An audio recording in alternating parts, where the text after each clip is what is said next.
Greetings and salutations. My name is OJ as always, and welcome back to another episode of the Deadlockathon, a series of videos where I go over every single character in Valve's not so secret hidden game Deadlock. I'll be going in alphabetical order from Abrams to Yamato. I'll be covering their lore and personality, their gameplay and abilities, as well as their design. Please do keep in mind that everything I talk about is subject to change at a later date, as that's just kind of the nature with a game like Deadlock that is still in active development. And if you wish to play Deadlock for yourself, seeing as it is a early access game you require a code to, I will throw my Steam name up on screen. And all you need to do is subscribe and send me a friend request and I'll send you a code. It's a very bad plug, I know, but hey ho, it seems to have worked. And please do keep in mind that codes can take about 1 to 2 days, maybe longer, so please just be patient. But with all of that said, our object of obsession for today is a man bound by honour and loyalty, that being none other than Mirage. Now, as I do in all of these videos, I would like to start by reading off some tidbits and bits and pieces of Mirage's lore, including his in-game background as well as, some other little tidbits that we know about him through character interactions or lines that he said and such. But with all of that said, his in-game background reads as such. The djinn are one of the more curious groups of people in the modern world. Possessing great power in controlled doses, djinn are incapable of maintaining corporeal form for longer than 48 minutes without resting within a vessel. As a result, most djinn employ human bodyguards for transport, protection, and companionship. Mirage is one such bodyguard. Employed by djinn ambassador Nashala Dion, Mirage is in New York on a diplomatic mission. It's the hope of the djinn that they can negotiate with the US government for a sale of part of Wyoming, so they can build a sovereign nation for their people. That's actually it. I kind of want to know more. Immediately, I need to get that out of the way. I want to know more. I want to know more about the djinn, because for the most part, visually, what we know about the djinn is literally just the kind of bottle that Mirage holds in his arms. We have never really seen Nashala or what she looks like in any way, shape or form, but we do know that they're sort of, it's not a relationship, it's more like a companionship, I don't know how to put it, but their sort of connection is one of incredible loyalty. Mirage is incredibly, and I mean incredibly loyal to Nashala. He enjoys his conversations with her, but he also has a few voice lines where he kind of references that he finds her impulsive and short-sighted when it comes to certain decisions, and he can find her frustrating at times. I remember him, I think there's a voice line between him and Seven where he says that he's frustrated or finds that Nashala's request to be buddy-buddy with Seven is short-sighted, which, I mean, yeah, if I was told to be buddy-buddy with a electric super villain criminal, I would probably be quite annoyed as well. I can't really blame Mirage for being annoyed to be paired up with Seven. But outside of Nashala, we do know a teeny tiny bit about some of the other djinn, mostly just through the one line where Mirage says that he finds some of them deeply fascinating, but a lot of the others are arseholes. His words, not mine. And another little tidbit about him is that while in New York, Mirage and Nashala are guests at the Baroness Hotel, which, if you are one that does not know, the doorman is, well, the doorman at the Baroness Hotel, which surprises me immensely that there is not a interaction between the two of them in any way, shape or form. Like, you would think Mirage would know the doorman, or vice versa, and I feel like the doorman would have, something to say, something vaguely threatening to say about Nashala and Mirage. I don't know, I feel like it's kind of odd that them two don't have an interaction in any way, shape or form, because I think there's actually quite a lot of potential there, just off of the sole fact that, Mirage and Nashala are at the Baroness Hotel whilst they are in New York.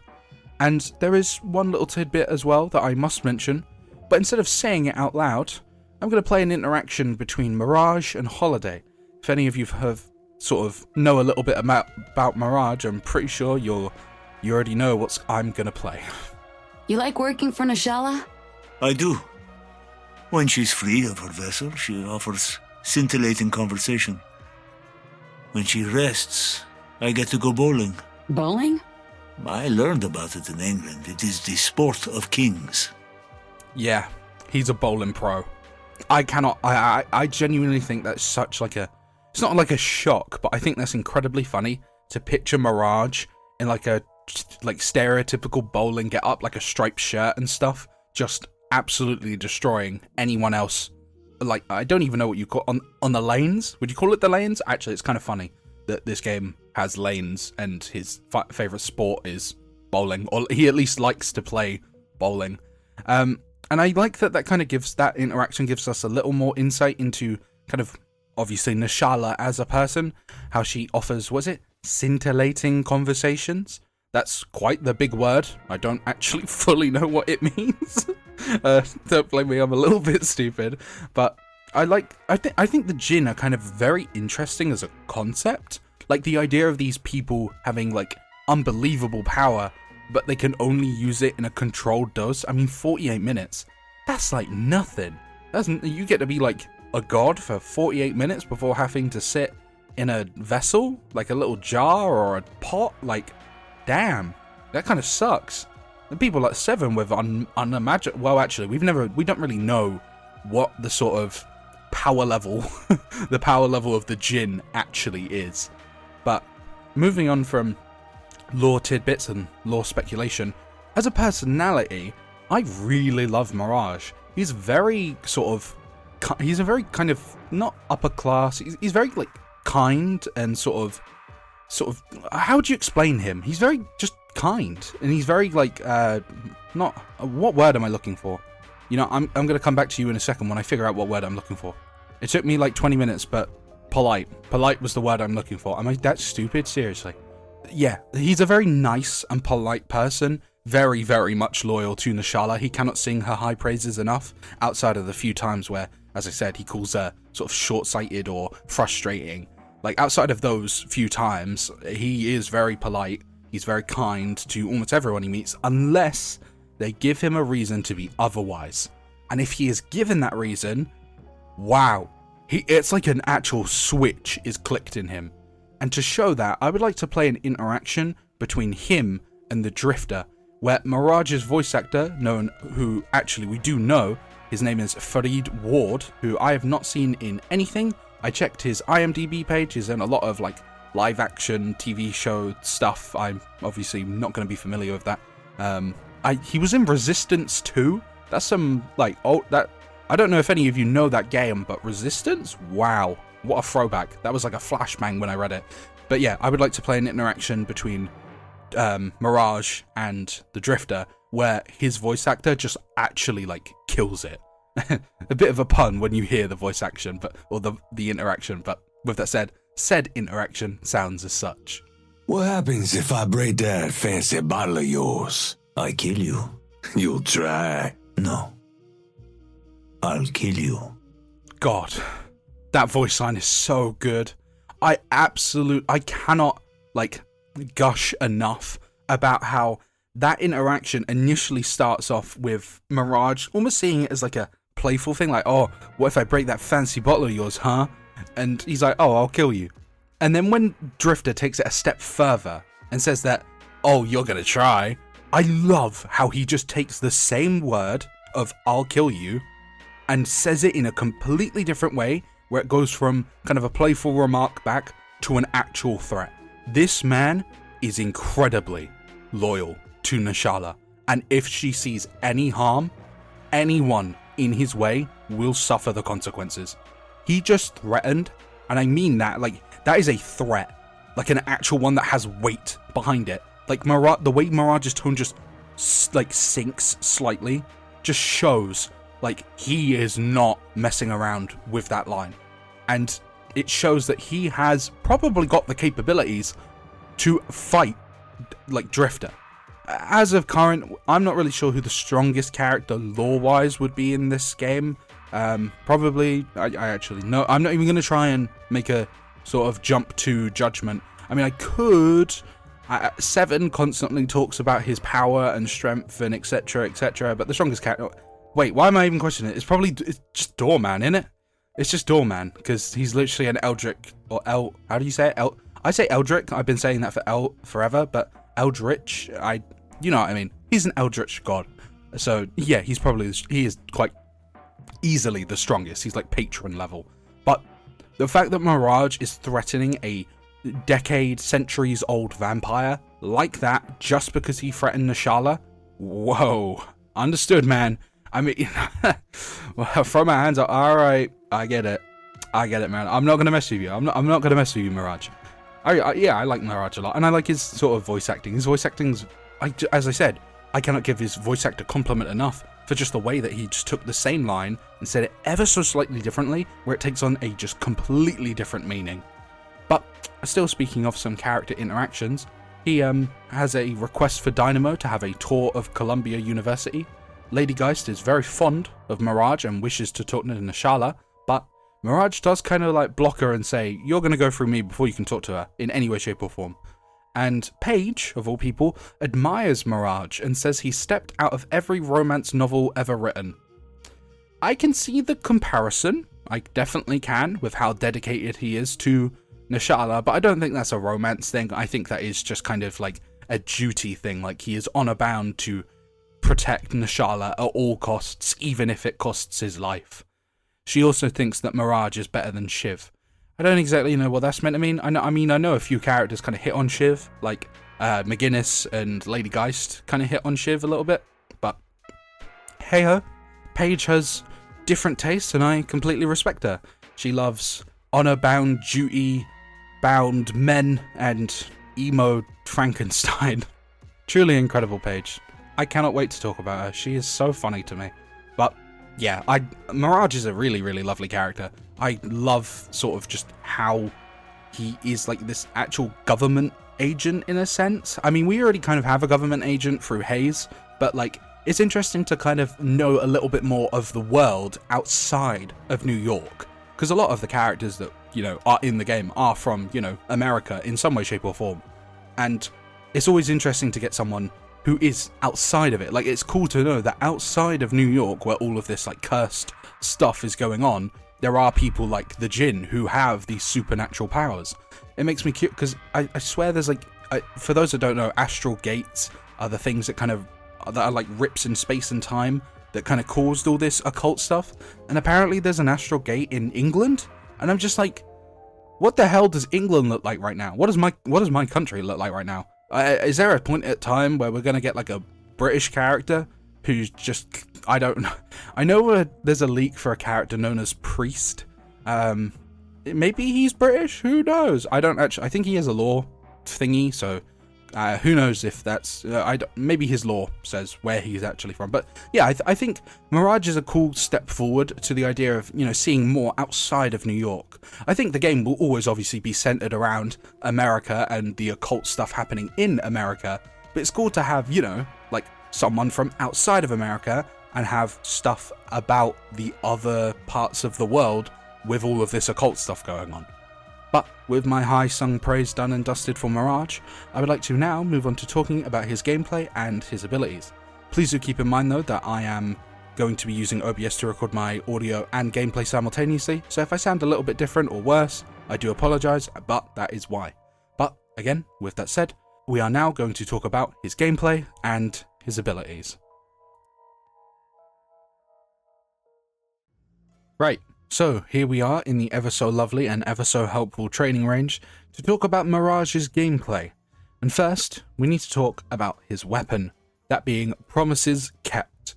Now, as an actual gun, it is relatively, it's a little bit different than most, mostly on the fact of its relatively slow fire rate compared to many of the other weapons in the game. Like every other weapon though, of course, is, you know, quote-unquote practically hit scan, meaning the bullets still have travel time, but it is so quick you might as well be calling it a hit scan. But its slow fire rate is quite unique. The majority of guns in this game either shoot, you know, standard speeds, whatever you wish to call that, or shoot incredibly quickly, like say someone like Viper. Her gun shoots really fast. The character with like the slowest fire rate besides him is probably like Kelvin, probably? I mean, I can actually check, so it says 3.81 bullet per second, whereas Mirage's is 2, so his is even slower. I always thought Kelvin's was quite slow. But yeah, I think the only character with a slower fire rate than him is like, what, Paige maybe? Paige is probably quick. Okay, no, Paige is much slower. Okay, Paige is the slowest fire rate in the game.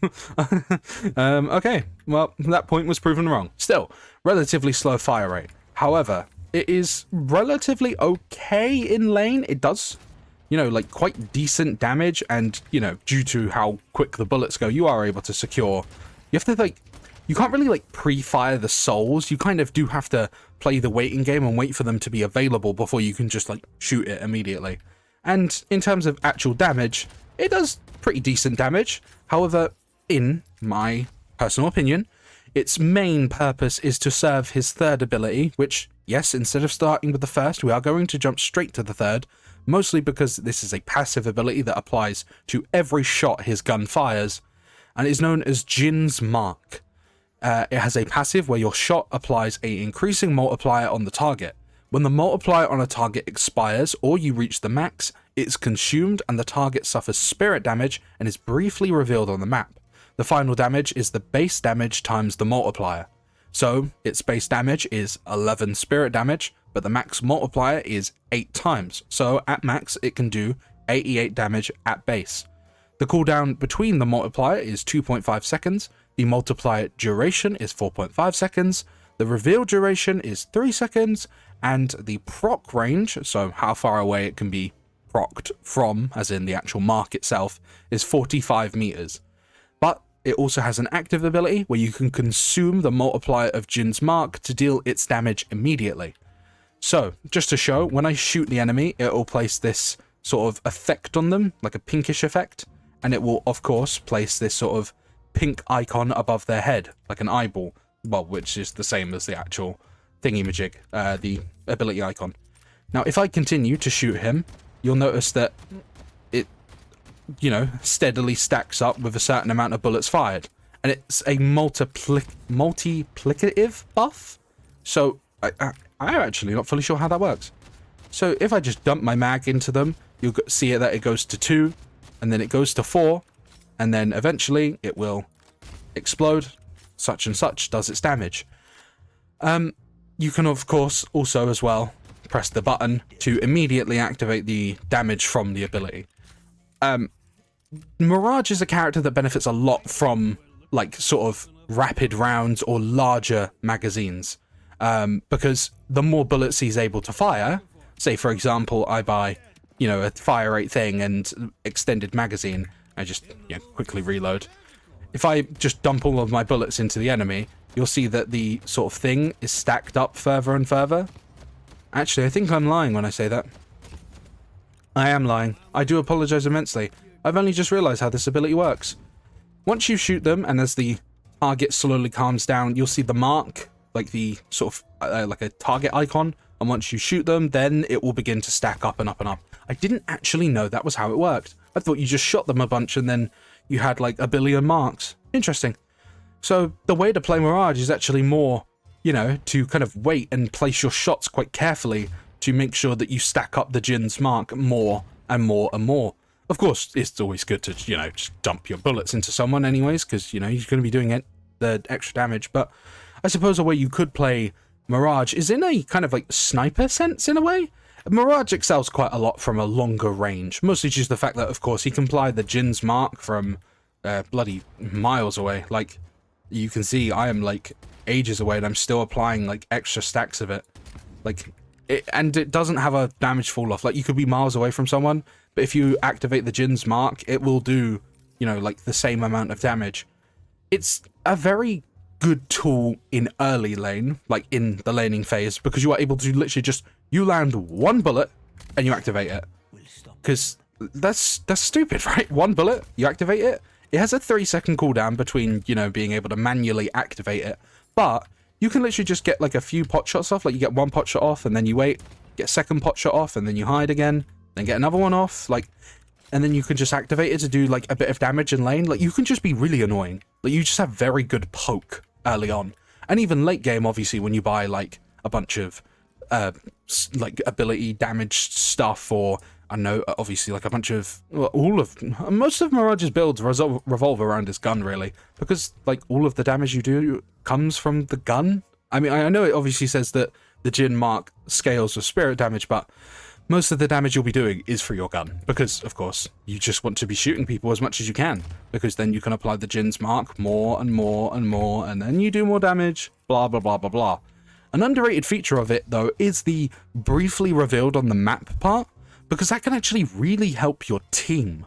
So, obviously, you reveal them on the map, everyone's going to be able to see them. So say you, like, land a single pot shot on someone running away who's on low health, and your mark doesn't kill them. It opens them up and exposes them to someone else. Like, anyone else on your team, say, like, I don't know, say there's a drifter who's roaming around. He'll now be able to see that low health enemy, and because of your mark, be able to see them on the map, and be able to chase them down and get the kill, and maybe get a stack of his own passive. Like, I feel like an underrated feature is the revealing on the map, and I don't know if it reveals through walls. No, it doesn't. It doesn't give you, like, wall hacks. That would be a kind of fun thingy to it, though. But yeah, this is a very solid ability early on. Like at level 1, when, you know, the game's just kind of started, it can obviously be quite fun to kind of just poke someone, activate it, and you can just kind of stack up that damage over time, because all you have to do is literally just land one shot, bang, tiny little bit of damage. You can just be really annoying. And funny enough, the mark does actually apply to minions. I might be lying when I say that. I swore. Yeah, it does. It does apply to minions. You just have to be in a certain distance before it actually can apply. Interesting. So yeah, you can also use it in lane to shoot minions and just do extra damage to them. See, it's a very useful ability, because it's not going to do, like, you're not going to insta-kill someone, right? You're not going to insta-kill them with the djinn mark, but it's more of a utility ability. You can kind of just get your pot shots off, you can kind of just reveal them on the map, and all of that sort of lovely stuff. But anyways, enough talking about it. Well, I'm going to continue talking about it, because I need to talk about its upgrades, but anyways, on its first upgrade, you apply a 60% slow for 0.5 seconds whenever you apply a 2x multiplier or higher. On the second upgrade, you increase the multiplier duration by 2.5 seconds, and you increase its base damage by 9, bringing the multiplier duration to 7 seconds and the base damage to 21. And on its third upgrade, you reduce the cooldown between multipliers by 0.8 seconds, and you increase the max multiplier by 4, bringing the cooldown between multipliers to 1.8 seconds and the max multiplier to 12. Now, to actually show that slow effect when you reach a second, that's not a lot of slow. It doesn't last very long, but notice that it procs every single time I bring him higher and higher through the multipliers. And notice how quickly now I can actually shoot people to apply a second multiplier. Like before, it was near this section, like the last quarter or last third of it, and now it's within the first third of it, meaning you can obviously apply more and more stacks, and once it gets to 16, it can, you know, do its little proc. But of course, you can obviously press the button at any time to just proc it early. But as I said, it's just a very useful, almost utility ability. It does good damage, of course, and remember, you can obviously say there's multiple enemies, you can just kind of like shoot multiple and apply their marks on multiple enemies. Like, that's good, right? That's a solid ability. And of course, because it deals spirit damage in a world where people aren't really using gun-related Mirage builds, because it applies spirit damage, anything that does like negative effects on spirit damage will now apply, like say Mystic Slow. When they take spirit damage, they have their move speed reduced for 2 seconds. Like that would apply off of just even a simple flick of the wrist, press of the proc. Ooh, look at that rhyme. Look at me go. I'm rhyming. But yeah, it's a very good ability, and it's kind of his bread and butter because it applies on every single shot he shoots. And it's obviously my preferred way of playing him is, you know, gun related stuff. It does actually work through ricochet as well. So if your bullets ricochet to other people, it will apply the djinn mark to everyone, which is obviously like really solid. But moving backwards, it's not moving on, moving backwards to his first ability is known as Fire Scarabs. It has 4 charges and a 0-second cooldown between charges. You start launching Fire Scarabs. Each scarab can be launched separately, stealing max health from enemies over time and applying bullet resist reduction. Applying multiple scarabs to the same enemy will extend the health stealing duration. The health gained from hitting heroes is 3 times as effective as against non-heroes. Pardon me. The max health steal is 38, but it does also scale with spirit. The bullet resist is -8%. The launch window is 8 seconds. The debuff duration, so the bullet resist debuff, is 14 seconds, which is surprisingly long for, you know, like quite a small or just a simple ability. However, if you use all of the charges, this ability goes on cooldown for 40 seconds, which is a whopping amount of time. And the health steal duration is for 4 seconds. Now, to show what this looks like, you press the button, and then you kind of get this, what do you call it, like a bar on your screen to show the window where you can launch your scarabs, and you can just kind of lob these little scarabs towards them, and it'll make like a little buzzing sound as you throw them. And once you launch all 4, the ability will then go on cooldown for 40 seconds. Now, if I land a scarab on this enemy, you will see that they'll take sort of damage over time, and as they're taking damage, you will regain health. So if I say half my health in this instance and I throw a scarab his way, you'll see that I am steadily regaining my health. And if I launch multiple scarabs, it will increase the duration of the sort of health steal per se. Or at least, how does that actually work? Applying multiple scarabs extends the health stealing duration. So yeah. So I've seen a lot of people when they play Mirage, they'll kind of just throw all of the scarabs out at once. I don't think that's how you're meant to use this ability, because as it says, you can increase the duration of the health steal with subsequent scarabs. So say I've thrown one at him, and once it stops dealing damage, I'll throw another, and then maybe another, and maybe another. Like, obviously there's a set duration for how long you can actually, like, you know, do it, but I see a lot of people just kind of like lob all 4 of them at once. I don't know if that's really the way to play it. Like, as you saw there, the health steal just stopped after I threw all 4. Like, it stops at 39, and it's just like, well, like, you don't want to throw all of them at once. But as it also said, it does reduce the bullet resist of the enemy per scarab, which further emphasizes the idea of, you know, him being a gun character. Because, say, mid-fight, you can kind of just lob one of them out, and now your bullets are going to do extra damage, of course. You throw another one, and then you just keep shooting and keep shooting for another one. Keep shooting, and then activate your mark, etc., etc.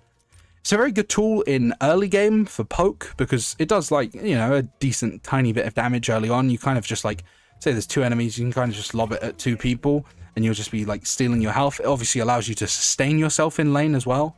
And late game, it kind of just serves the same purpose. It's like a debuff tool for you to kind of keep yourself alive and reduce their bullet resist, so you can obviously, in my case, do more damage with, you know, all of these bullet related abilities or items per se. But yeah, it's a decent ability. I will admit its cooldown is very long, and I'm not really sure why. 40 seconds feels like a bit much. I don't know if I'm missing something. I don't think this ability kind of deserves a 40-second cooldown at base. Like, I know it's obviously like healing and bullet resist shred, like that's quite potent, but 40 seconds potent? I don't know. I feel like 30 seconds would probably be or 30 seconds would probably be a more reasonable cooldown. But speaking of cooldowns, the first upgrade reduces the cooldown by 15 seconds, bringing it down to 25, which is, in my opinion, far more manageable and far more reasonable per se. On its second upgrade, you reduce the bullet resist by an extra 8%, bringing it to minus 16%, which, of course, further emphasizes the idea that this is a gun character. And on the third upgrade, you increase the max health steal by 70, bringing it up to 108, which just show that increased health steal. I throw the sort of scarab at them, and I am healing way more. And they do way more damage at that, because obviously it's stealing the health directly from them. Unless I'm missing something, that's kind of it with this ability.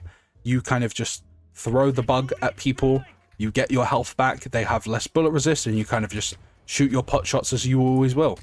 And, you know, apply your mark every now and then, etc., etc. So yeah, just my personal opinion, I'm not sure why I've seen so many Mirages kind of just lob. Unless there's like multiple enemies in front of you and you can kind of like attach them to multiple enemies. Actually, you know, just to show that, like, let me just spawn in 2 Infernuses and I half my health. If you apply it to multiple people, you will get the full heal from all of them, which, in my opinion, is the idea, is the way you're meant to use this ability. You're meant to kind of throw them at as many people at once, not at one person multiple times. I've had times, as I said, where Mirages will just jump me and just lob 4 scarabs at me. You're not even getting like the actual thingy from it. Like it doesn't extend the damage and the heal. You're just giving me a really long bullet. Oh, that's why. Because it applies a really long bullet resist shred. Okay, yeah, no, I'm stupid. My apologies. I'm sure someone was just screaming at their screen because I'm stupid. But I do apologize. But just to show, like, you know, the full heal. Like, that's really good healing. Like, considering this is an ability you can kind of just lob out whenever it's up. Like, in a team fight, Mirage can obviously just, like... I just realized it. No, it's a max health steal. He just... I've only now... It's only now just clicked with me that I'm... Okay. Right. That's why. So if I... No. Yeah, no, that still doesn't make sense. Why would someone throw it outside of the bullet debuff? I've only now just realized it actually steals the max health from the target you're hitting. Why did I not really click? Why did that not click with me? Or why did I not realize that? Yeah, that only further incentivizes, there we go, I got the word out, you to throw it at multiple targets. Because as you just saw there, if I throw it at 4 separate people, I am now raising my health to the point that I have like... an extra, what is that, an extra like 400 health that was? Yeah, basically an extra 400 health just from throwing these at multiple people. Yeah, there's a good ability early on because obviously you're able to sustain yourself easier, and you can throw these at minions as well. Of course, it does say it will be 3 times less effective against non-heroes, but still, you can throw it at minions as well. But yeah, I wouldn't suggest dumping it into one person, at least... not in my experience. I don't know. I think it increases the duration of the bullet resist debuff, but even then, it should still just be 14 seconds. It doesn't say anything about, like, each subsequent scarab applying multiple sort of bullet resist debuff. So, yeah, I don't even know why people just kind of lob them all at one person. But anyways, there's enough about me getting confused and stuff. This is a very good ability. You can obviously throw it at multiple people, get a huge increase to your health. It scales the spirit, so if you... for whatever reason do a spirit build, they will increase the amount of health you steal. Like, you can have some really high health. But yeah, I think the ability's fine. Keeps you alive in lane early on. Is quite kind of potent later on by stealing people's health, making yourself more tanky, etc, etc. And the bullet resist shred is obviously good for the fact that, at least in my personal experience, I prefer to play Mirage as a gun related character. But with that said, his third ability is known as Tornado. It has a 20-meter range, a 32-second cooldown, and you transform yourself into a tornado that travels forward, damaging enemies and lifting them up in the air. Emerging from the tornado, you gain bullet evasion, which, for those that don't know, is kind of a status effect where you have a chance to dodge bullets, as in the bullet never got shot at you, which can be quite potent against certain heroes. It does 66 damage at base. The lift duration is for 1 second. The bullet evasion chance is 25%, so you have a 25% to just not get shot. The radius of the actual tornado is 3.5 meters, and the bullet evasion duration is 3.5 seconds. To show what that looks like, you press 2, and you turn into a sort of, well, you turn into a tornado. A sandy tornado, even. Shouldn't it be, like, shouldn't this ability be called, like, sandstorm or something, then? I don't know. Yeah, you just turn into a tornado, you kind of move forward in a straight path. You can't, like, change your direction, and it goes in the direction of, like, wherever your camera is facing. Like, if I flick my camera, I won't, like, move. You just go in a straight line wherever your camera is facing on the initial button press. But if you hit an enemy, they'll be lifted up into the air, which is kind of, it obviously gives you a lot of opportunities. So, for example, you could turn around and, of course, shoot them. Simple. That's a very simple combo. Or you could tornado them, turn around, throw a scarab, shoot them, apply the mark, etc, etc. It's a very good ability, not only for, you know, like pinning enemies down and getting the kills on them or doing extra damage to them, but the bullet evasion chance it can really say, it's a very luck-based thing, but it can really save you sometimes. I've had a few games where I play as Mirage against a Haze. I'm not kidding. I had a thing where she tried to use her ult. I'm pretty sure I dodged like 90% of her bullets before I got out. Like, I took like 2 hits. And that was entirely luck-based, mind you. Like, I could have just died. I could have just died when she hit me with it. But because I had used the tornado, missed it, and then she used her ult, I had the bullet evasion chance, and I think I dodged like 90% of the bullets shot at me. I only got hit like twice before I got out of her range. Like, it's a very luck-based thing, but when the bullet evasion works, man, I feel like Ultra Instinct Goku, they can't hit shit. Haze really gets hurt by it because obviously she shoots so many bullets, and every single one of them you have a 25% to dodge. At base, of course. And speaking of things, you know, being at base, on its first upgrade, it was an awful transition. Wow, I should be ashamed of myself. On its first upgrade, you increase the lift duration to 1.4 seconds, so 1 to 1.4. On the second upgrade, you reduce the cooldown by 14 seconds, bringing it down to 18 seconds, which is, you know, relatively short for what this ability can do. And on the third upgrade, you increase your bullet evasion chance by 20%, bringing it to 45%, which, of course, as I said, is nothing to scoff at. You have a 45% chance to just not be hit by bullets. That sounds pretty good, right? And considering, of course, if you actually hit the ability, you're able to, you know, attack back in your own accord. Like, turn around, scarab, shoot them, you know, apply the mark, activate the mark, all that lovely stuff. And of course, this can be quite a beneficial ability for your teammates to kind of get value out of. Because you lift them up, it opens them up to, say, I don't know, here's a good example. Like, say there's an enemy on low health, you manage to get them in a tornado, Vindictor can just snipe them out of the sky. Like, say you get someone in a tornado, and then that allows Holiday to lasso them up and pull them away. Drifter to just do what he does and completely obliterate them. Like, it just opens up an enemy, like, because they're forced to be completely still. You can't escape the tornado if you get hit by it. Outside of, like, I think maybe using debuff remover? I don't know, I think this counts as a debuff, yeah, because it's a lift thing. So outside of using literally one item, that being debuff remover, I don't think you can get out of the tornado. Like, you just get stuck. So it opens you up, of course, as I said, to attacks from anyone in the cast, whether that be a Lash, Wombo combo, a bunch of shots from Mina to do her love bites.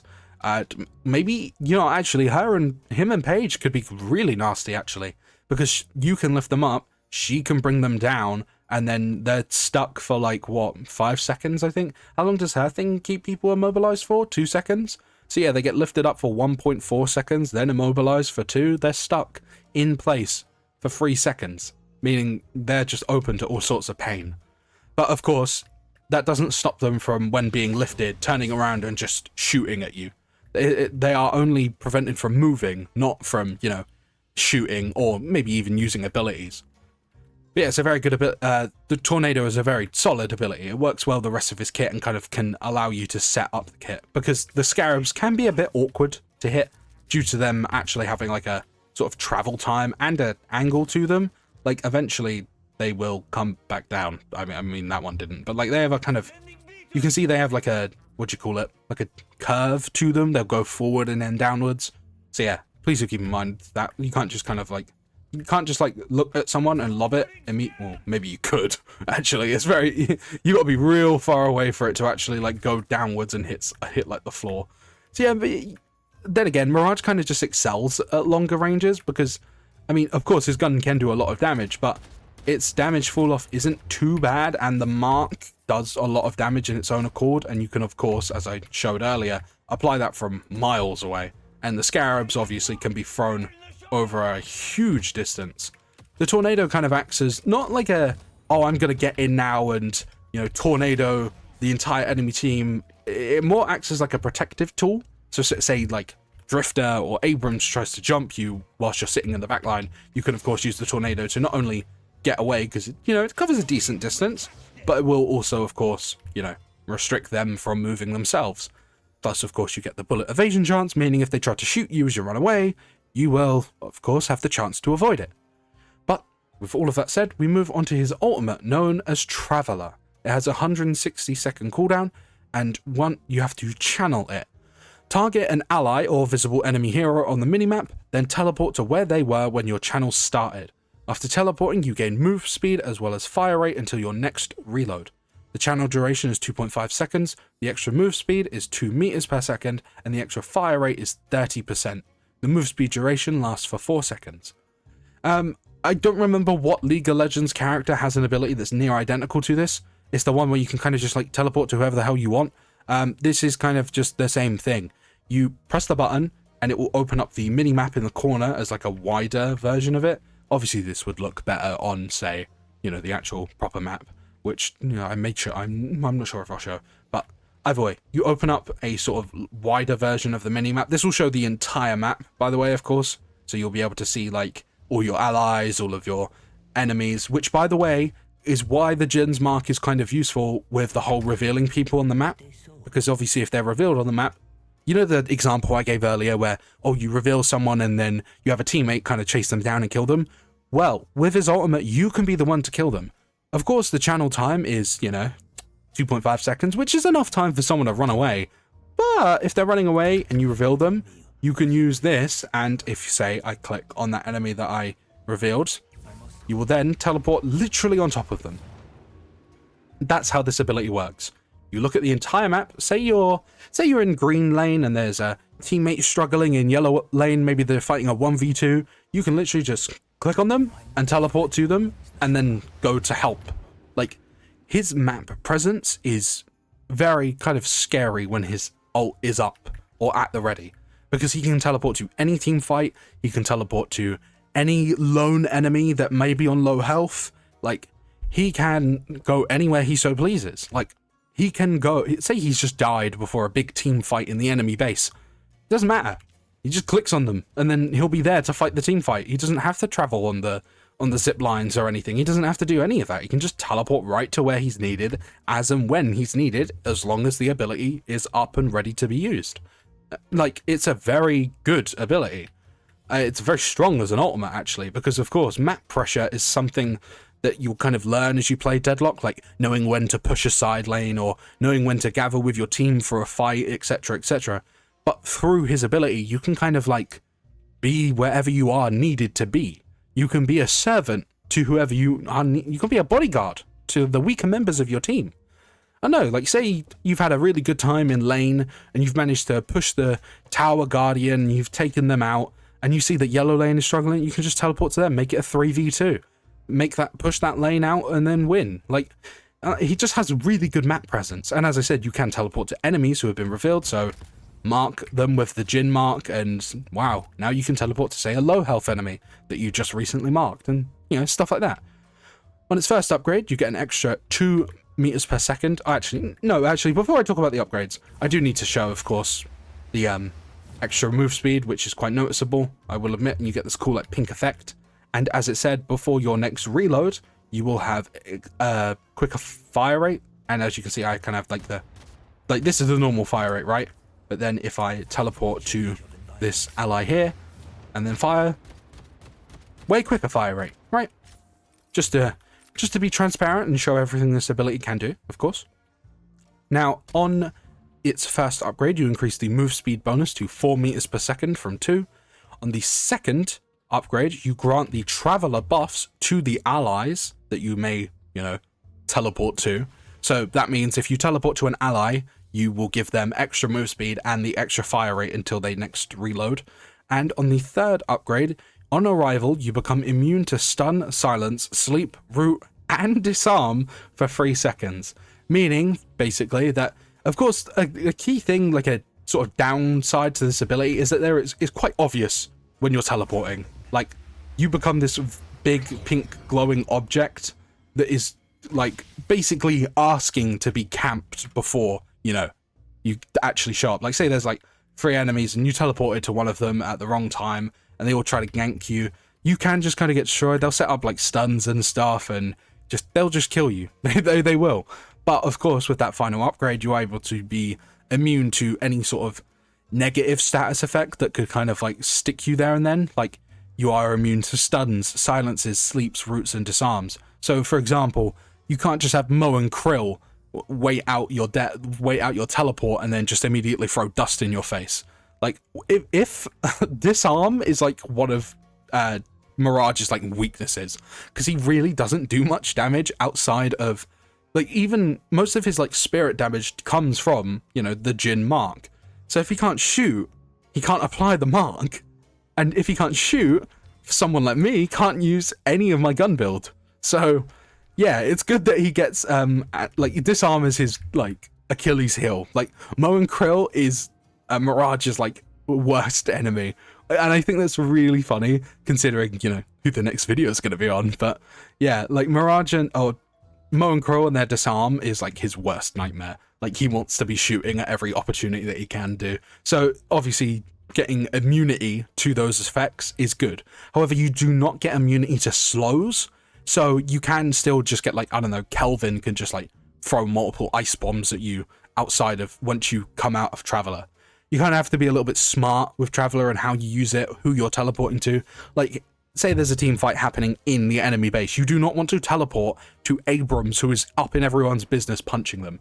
You want to more likely teleport to, say, your team's McGinnis, who's kind of further back and, you know, using her turrets to apply suppressing fire and stuff like that. You have to think about who you're teleporting to. But with that said, I really enjoy his gameplay. I do genuinely just like the gun builds, really. I just like shooting people a lot. His gun is very satisfying to use. I really like the kind of kick it has whenever you kind of like actually shoot it. And the pink bullets are kind of cool. I like the pink bullets. Pink is a cool color. I like the pink bullets. And yeah, the rest of his kit is obviously there to, you know, help with the fact that, I don't know, something about it was just kind of satisfying. Like getting a djinn mark off, like the kind of click when you use it, I don't know, it's just kind of satisfying. Feels fun. He's not like the strongest character ever. I wouldn't, like, as I've said in many videos before, there's no character in this game that is bad, but there are obviously some characters who are worse than others. 1 second, I'll be back. My dog is barking. Right, I'm now back since my dog has thankfully stopped barking. I don't like to keep it in because I know it can be annoying, and he went on for like another 30 seconds after I just cut that recording bit there. So yeah, it would have been annoying. You can kind of hear it in the background. I've tried my best to sort of like quiet it down before, but yeah, nothing on the OBS actually allows me to fully block him out without making myself silent. But anyways, moving back to what I was saying. I don't think anyone in this game is bad. There's no character that is flat out bad. There are just some characters who are kind of worse than others. Said this in the McGinnis video. I think McGinnis is a character who's just kind of a little bit worse than others, at least in my experience, of course. And I feel like Mirage also fits into that category, unfortunately. I enjoy him a lot. I do enjoy playing him, but a lot of his damage, basically all of his damage, comes through his gun.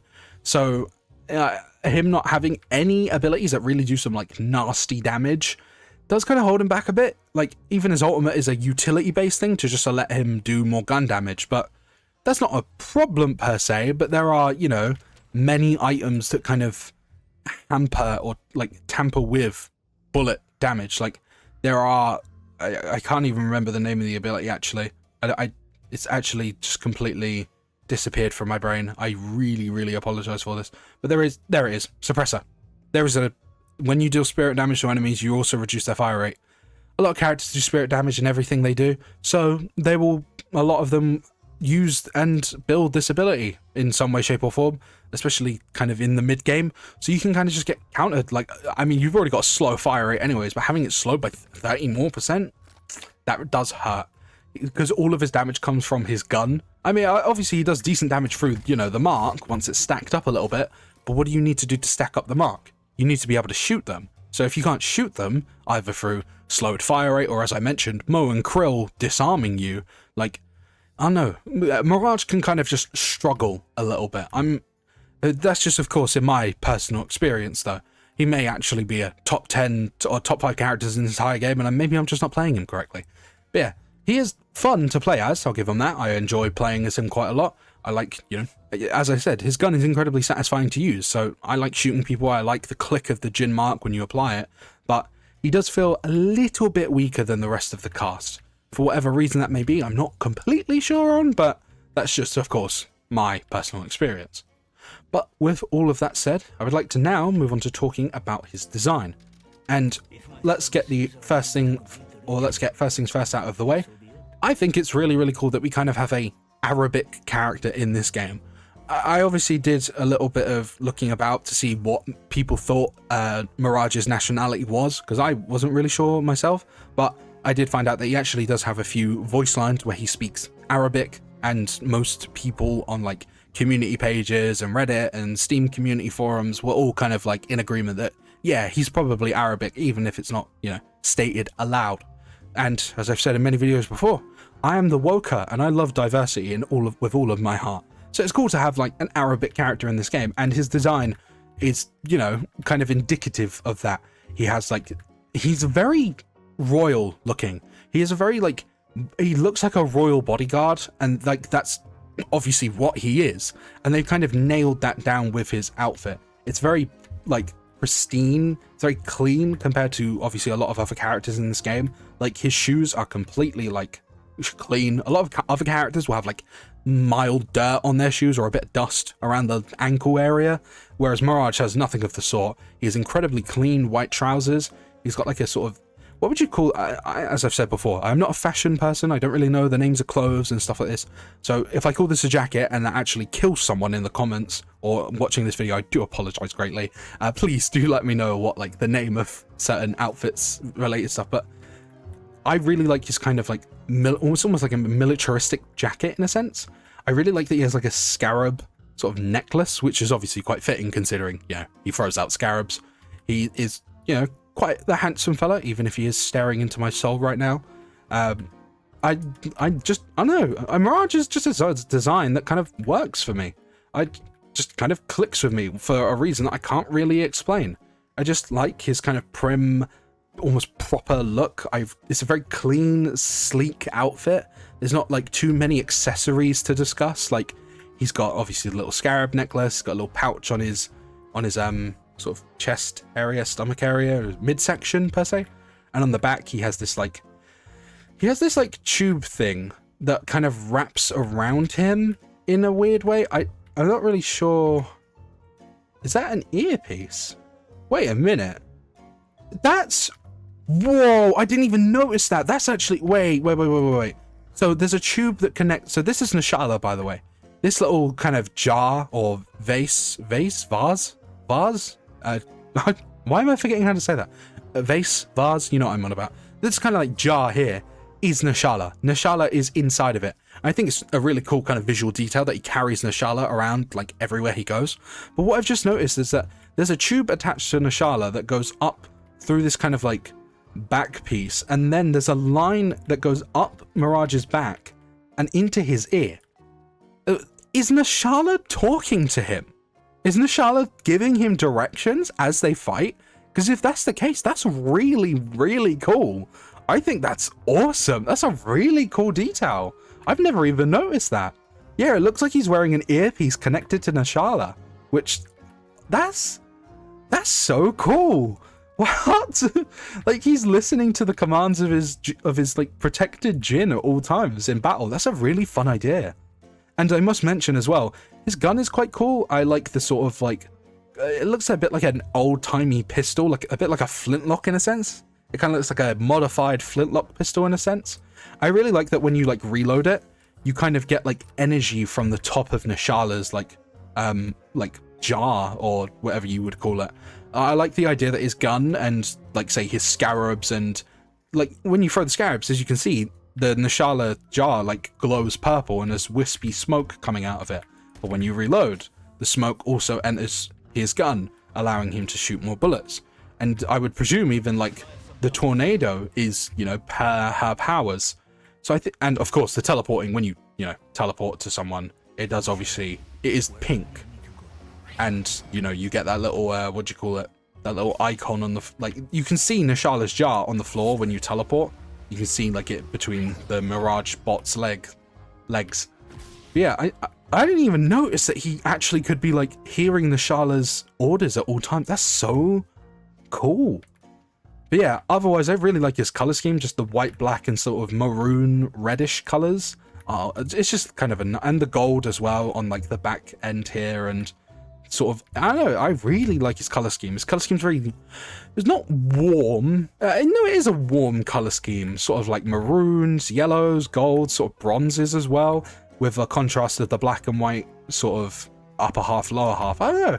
I really like Mirage's design. It's very simple per se, but yeah, that little that bit where I noticed that he could be listening to Nashala's like orders at all times. I think that's genius. That's actually really cool and smart.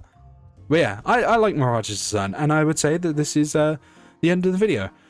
I think it's cool that we have a Arabian character, or yeah, Arabic? No, not Arabian, that's two different things. An Arabic character in the game. As I've said, I am the Woker and I love diversity, and I mean that completely sincerely. I'm not making a joke. I really do like diversity in games, and Deadlock has, quite the diverse cast. I think that's really cool. I do love that. But yeah, I like that he's, you know, we have an Arabic character in the game. I enjoy his gameplay, even if I do feel like he's a little bit weaker than the rest of the cast. His personality is incredibly fun. I love how he can kind of just switch from polite and kind and proper to, I am actually a bodyguard. I will kill you if you threaten my, like, employee, the person I'm loyal to, etc, etc. You understand what I'm trying to say. And design-wise, I like him a lot, even if he is a little bit simple, per se, with, like, you know, kind of not too many accessories and the such. But yeah, I like Mirage. This is the end of the video. Like, comment, and subscribe if you feel so inclined, or if you enjoyed it up until this point. I hope you have a lovely rest of your day, whether that be a good morning, afternoon, evening, etc. And the next character in this lovely series is going to be a personal favourite of mine, the tag team duo, Mo and Krill.